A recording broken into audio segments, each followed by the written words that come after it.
పంచమోధ్యాయం లోపల కర్మ సన్యాస యోగం అనమాట.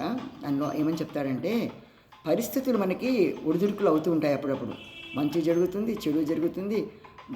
దాంట్లో వచ్చిందని ఉద్విగ్నత పనికి రాదు. చాలా బాధపడిపోయి ఏదో బాధ కలిగిందని, అట్లాగని సుఖం బాగా కలిగింది కదా అని ఆ బ్రహ్మాండమైన ఆనందం కూడా మనకి పనికిరాదు.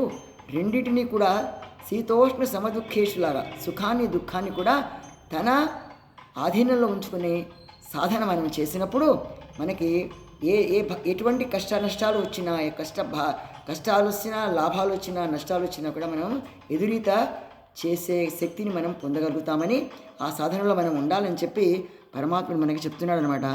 సుఖము దుఃఖము రెండు ఉన్నప్పుడైతే మనిషికి ఏమవుతాడంటే ఆనందానుభవాన్ని పొందలేకపోతాడు. ఆనందానుభవం వస్తే కదా మనకి మోక్ష సాధన ముందుకు పైకి వెళ్ళేది.